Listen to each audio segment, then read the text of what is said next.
너무 기초적인 것들만 하면 재미가 없으니까 오늘은 여러분이 실전에서 좀 써먹을 수 있을 만한 내용들에 대해서 말해보려고 합니다. 제가 오늘 여기 한 편에 다 담아보려고 했는데 내용을 정리하다 보니까 지금 시간도 너무 늦었고 한 편으로는 안 될 것 같아요. 그래서 한 편 정도 더 이어서 해야 될 것 같고, 저는 처음부터 선물은 항상 저배로 하는 걸 권장한다고 말씀드렸죠. 또 다시 말씀드리지만 격리 모드의 권장 배율은 1배에서 3배, 3배도 많고 2배 정도까지만 하시는 게 좋습니다.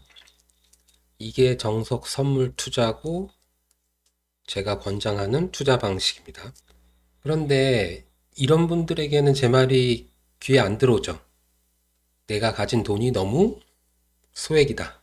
예를 들어서 학생이라서 전 재산이 한 0.01빛 그 정도다. 혹은 한 1,000만 원 정도로 이 코인을 시작을 했는데 청산당하고 지금 딱 0.01빛 정도 남았다. 0.01빛은 지금 원화로 한 사람은 한 50만 원 정도죠. 그래서 이걸로 언제 돈 불리냐? 50만 원으로 하루 10시간 내내 앉아서 아무리 저배로 단타 쳐봐야 밖에 나가서 배달 뛰는 것보다 못 벌잖아요, 사실. 이 쥐꼬리만한 돈으로 언제 1,000만 원을 만들겠냐? 천천히 할 시간도 없다. 빠른 시간 내에 이 소액을 어느 정도 시드로 굴려야 될 때, 이럴 때는 궁여지책으로 꼬리 잡기를 해야 합니다.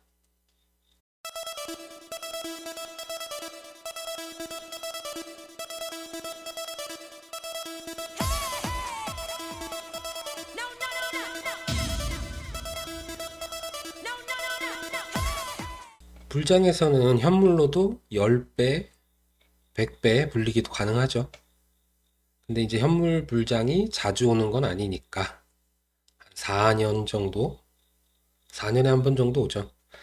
그래서 선물로 시드 불리기를 하는 게 맞는데, 선물로는 불장이든 떡락장이든 진짜 변동성이 아예 죽은 장만 아니라면 언제든지 단기간에 10배 혹은 100배 정도 시드 불리기 기회가 항상 있습니다. 대신 소액의 경우죠. 큰 돈으로는 쉽지 않고, 이 소액의 경우는 상대적으로 부담감이 적어요. 뭐 날리면 날리는 거지.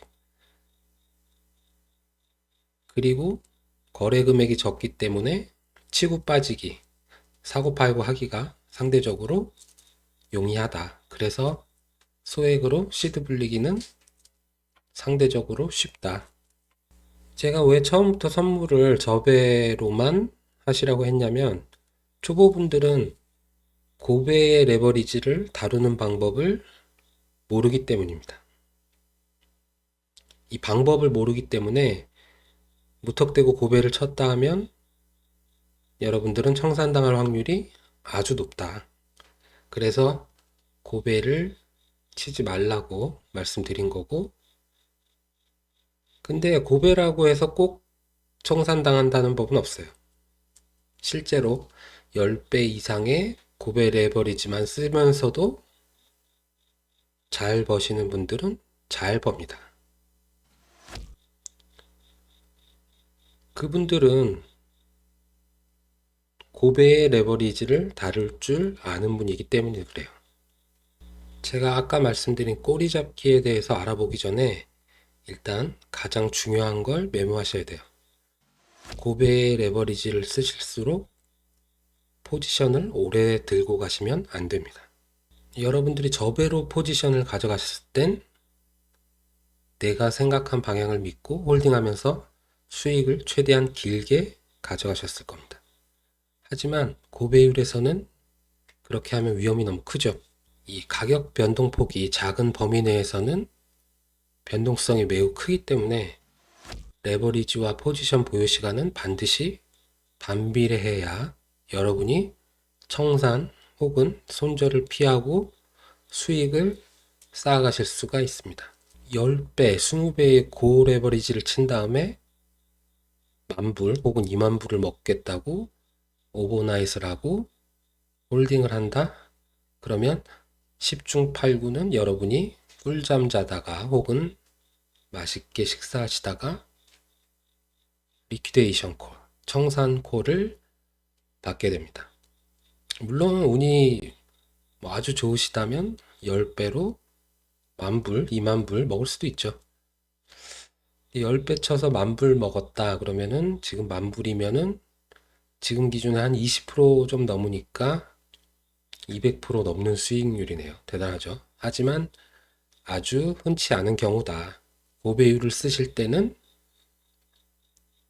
내게 이런 행운이 오겠어 생각하는 게 오히려 유리하실 겁니다. 그래서 고배는 저배일 때와 반대로 오히려 수익을 짧게 끊어가는 게 오히려 수익률에 유리하다. 레버리지를 활용했기 때문에 짧게 끊어서 먹어도 수익률이 결코 나쁘지 않아요.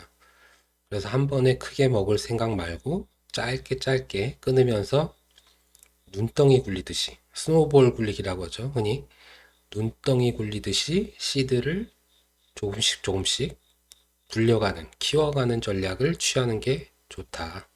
예전 우리 비트맥스 선배들은 청산당한 친구들에게 조언해주는 말이 돈을 절대 많이 입금시키고 하지 말아라.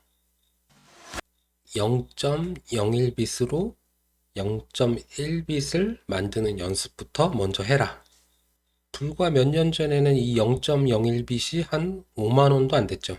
근데 잘하는 분들은 금방 만들어요. 신기하게도 0.01빛에서 0.1빛 10배죠. 그리고 그 다음은 또 0.1빛 만든 다음에 또 1빛 만드는 도전을 합니다. 신기하게 며칠 만에 만들어요. 그때는 0.01빛으로 0.1빛을 만들어도 한 40만 원 정도였고 1빛을 만들어도 400만 원 정도밖에 안 됐어요. 그래서 이제 최소 10빛 정도는 만들어야 된다고 트라이 하다가 거의 다 와서 0.01빛에서 한 10빛 만드는 걸 거의 다 와서 터지는 친구들을 많이 봤었는데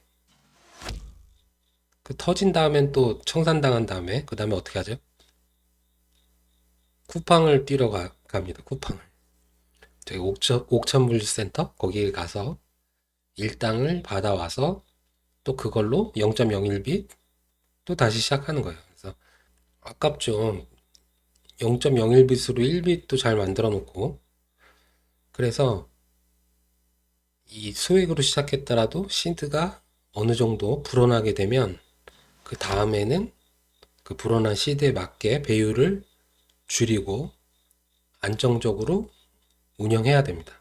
근데 이제 빨리 시드를 불리려고 크게 불리려고 0.01빛 때 하던 방식을 그대로 1빛을 만들고 나서도 하다가 결국에 터지는 건데 욕심 때문에 그래요. 어느 정도 불렸다고 하면 그걸 또 떼서 한 3분의 1이나 2분의 1 정도만 해서 조금 안전판을 만들어 놓고 하는 게 좋은데 끝까지 계속 불려보겠다고 이제 풀시드로 운영을 하는 거죠. 결국 욕심인데 이 0.01빛으로 1빛을 만들려면 실력도 당연히 있어야겠지만 운도 상당히 따라줘야 합니다. 여러분 꼭 돈이 없어서 급하게 불려야 하는 분 아니더라도 0.01빛 혹은 0. 지금은 이제 좀 가격이 올랐으니까 0.001빛으로 0.1빛 혹은 0.01빛을 만드는 연습을 한번 해보시는 것도 좋아요. 이걸 돈이라고 생각하지 말고 불리는 게임이라고, 숫자를 불리는 게임이라고 생각하면 조금 더 쉬워질 수 있고 만약에 날리면은 그냥 게임했다고 생각을 하고 대신에 돈도 돈이지만 투자할 시간이 있어야죠. 오래 기다려야 되거든요.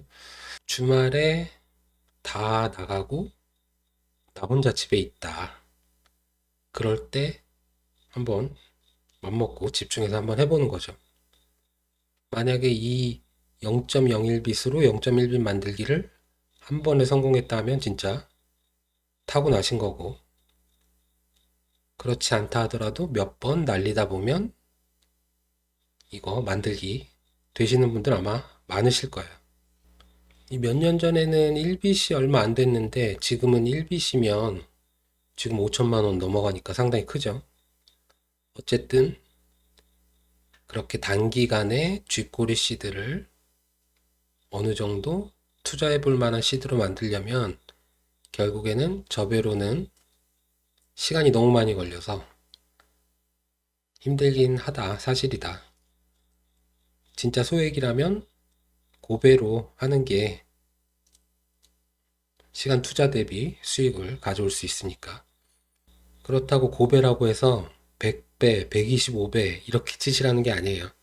여러분이 만약에 100배, 125배 이렇게 치시면 10번에 9번은 5분 안에 청산당합니다. 5분이 뭐야? 1분 안에 청산당하는 경우도 반절 이상일 것 같고.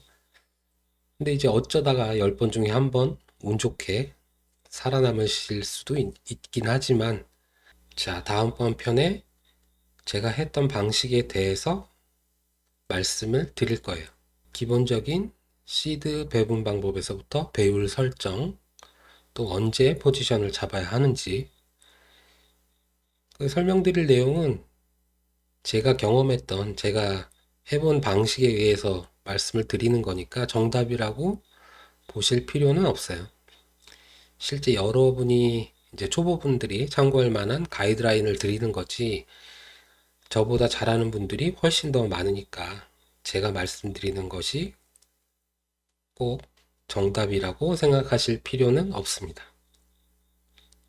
물론 이제 다 듣고 나면 별것도 아니네 하실 수도 있는데, 실제 기본적인 사항들을 듣고 실전에 도전해 보시는 거랑 백지 상태에서 실전에 뛰어드시는 거랑은 아주 큰 차이가 있을 거라는 거. 그나마 이 바이빗이 예전에 제가 했던 비트맥스랑 가장 유사하니까 이 바이빗을 예로 들어서 한번 설명을 해 드릴게요. 다음번에.